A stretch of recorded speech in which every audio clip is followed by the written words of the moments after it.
Welcome back to This Week in Finance, your go-to weekly recap where we cut through the noise and bring you what actually matters in the markets. Every week, we aggregate coverage from major respected financial outlets, including Bloomberg, Reuters, The Wall Street Journal, CNBC, and more, compiling it all into one clear, unbiased place so you can stay informed and spot trends before they become obvious. Whether you are a seasoned investor or just starting to pay attention to your financial future, this channel exists to help you make sense of a complex and constantly shifting landscape.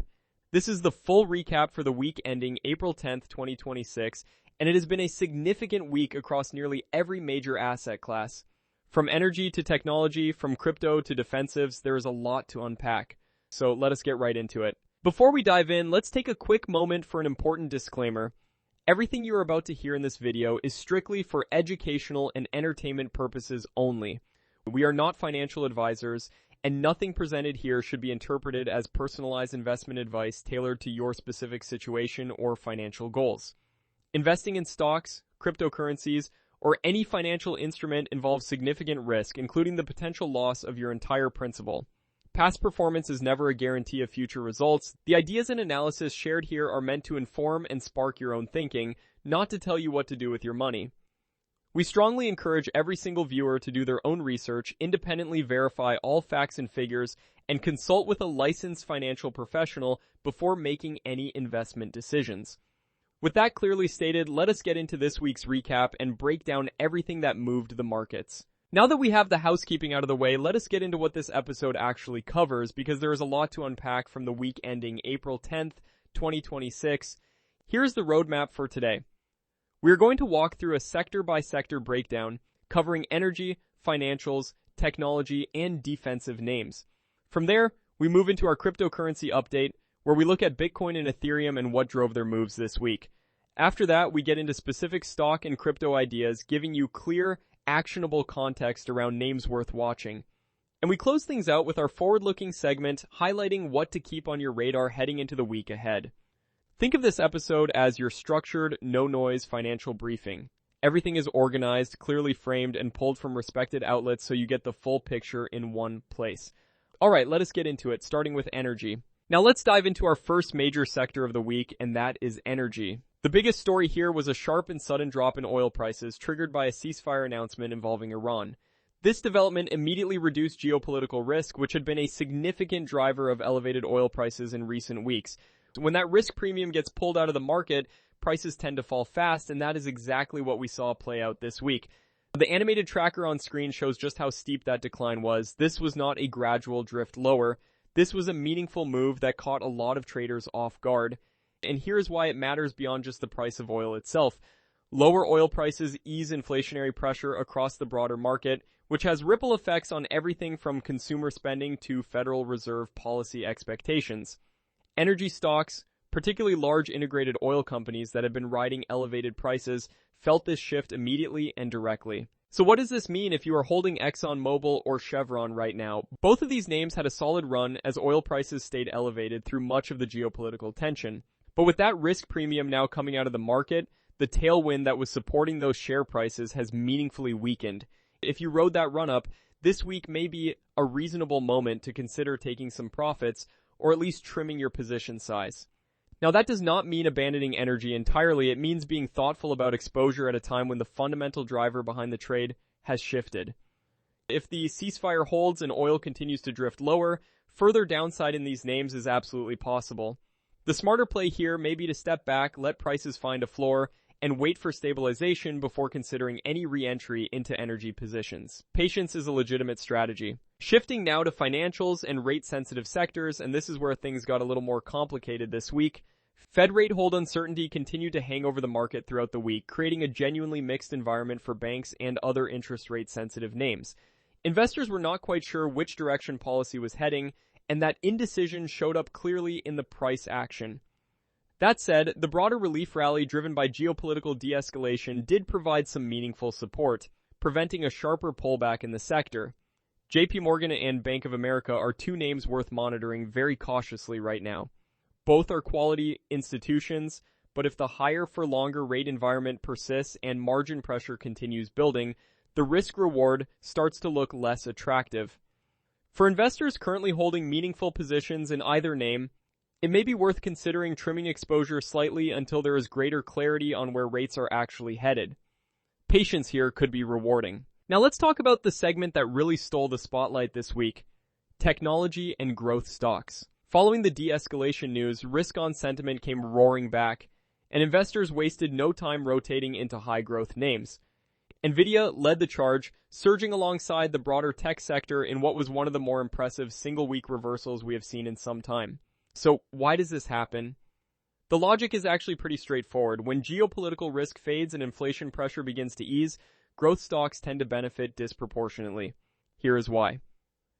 Growth companies are valued heavily on future earnings, and those future earnings get discounted back to today using prevailing interest rates. When fear eases and rate pressure softens, that discount rate becomes more favorable, which makes those future earnings worth more in today's dollars. That is the core mechanic driving this rotation, and it played out almost textbook perfectly this week. Now, zooming in on NVIDIA specifically, the setup here is interesting. If positive momentum continues and macro conditions remain supportive, meaning inflation stays contained and rate expectations don't shift dramatically, adding to positions on dips could make sense for investors already holding exposure. But here's where discipline matters. The rally in growth stocks has been strong, and it's tempting to chase that momentum. However, growth names like NVIDIA are among the first to reprice when the narrative changes. A single hawkish Federal Reserve comment, a surprise inflation print, or a flare-up in geopolitical tension could reverse sentiment quickly and sharply. So the framework here is straightforward. If you're already in, consider scaling in gradually on pullbacks rather than adding aggressively at current levels. Keep position sizes manageable. Growth stocks reward patience, but punish overexposure when conditions shift. Stay informed, stay disciplined, and let the macro environment guide your timing rather than short-term price action alone. Shifting now to defensive sectors, including utilities, consumer staples, healthcare, and gold. This week told an interesting story here. As risk appetite returned following the ceasefire news, we saw a clear rotation out of defensives with capital flowing back into growth and cyclical names. That is a natural and expected move when fear leaves the market. But here's the important caution: volatility has not disappeared. The underlying macro environment still carries meaningful uncertainty, and one positive headline does not erase the risks that remain on the table. This is why maintaining some defensive exposure continues to be a prudent strategy regardless of short-term sentiment shifts. Two names worth keeping on your radar are Procter & Gamble and Duke Energy. Both have demonstrated consistent stability during periods of market stress. If conditions deteriorate again in the weeks ahead, and that remains a real possibility, these names could provide meaningful downside protection and help balance out the more aggressive growth positions in your portfolio. Shifting now to cryptocurrency, both Bitcoin and Ethereum showed notable strength this week, and the driving forces behind that move will sound familiar by now. Improved risk appetite following the ceasefire announcement played a meaningful role, as did continued inflows into Bitcoin exchange-traded fund products, which have become an increasingly important demand signal for the asset class. If you look at the exchange-traded fund flow data, the trend of sustained institutional buying has remained intact throughout the week. What makes this moment particularly interesting is how consistently crypto has been trading in correlation with broader risk assets. The same macro tailwinds that lifted equities this week, easing geopolitical tension and reduced inflationary pressure from falling oil prices, also provided a meaningful boost to digital assets. When risk appetite improves across the board, capital tends to flow into higher beta assets, and crypto sits firmly in that category. That correlation is becoming harder to ignore. So how should you actually think about positioning in crypto right now? Bitcoin and Ethereum both look interesting as potential buys on dips, particularly if this positive sentiment holds and ETF inflows continue to provide a steady floor beneath price action. That combination of retail enthusiasm and institutional participation through exchange-traded funds is a meaningful structural shift worth paying attention to. But here is where the caution comes in. Crypto remains extraordinarily sensitive to macro swings, regulatory headlines, and sudden reversals in risk appetite. One unexpected Federal Reserve comment, one piece of negative legislation, and the entire move can unwind faster than most investors are prepared for. This is not a space where you want to be overexposed. Elevated volatility is simply part of the deal with digital assets, and that means sizing your crypto allocation appropriately within your broader portfolio. Think of it as a calculated smaller slice, not a centerpiece position. Stepping back and looking at the full picture, this week was defined by one dominant force: ceasefire relief.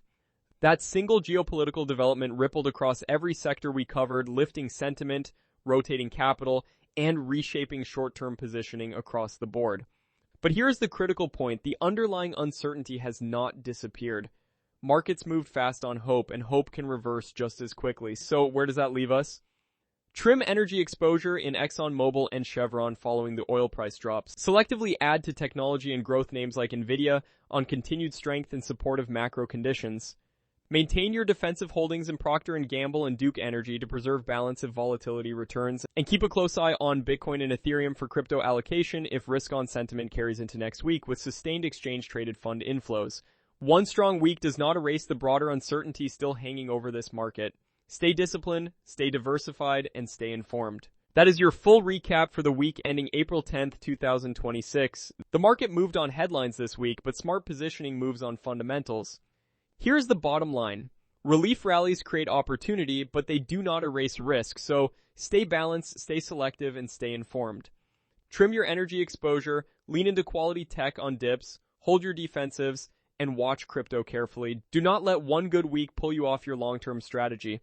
If this breakdown helped you make sense of a noisy week, please hit that like button right now, subscribe to the channel, and turn on notifications so you never miss next Wednesday's midweek pulse, next Friday's short, or next Saturday's full recap. Drop a comment below telling us which sector or stock you are watching heading into next week. We rate every single one. The end screen is up now. See you Wednesday.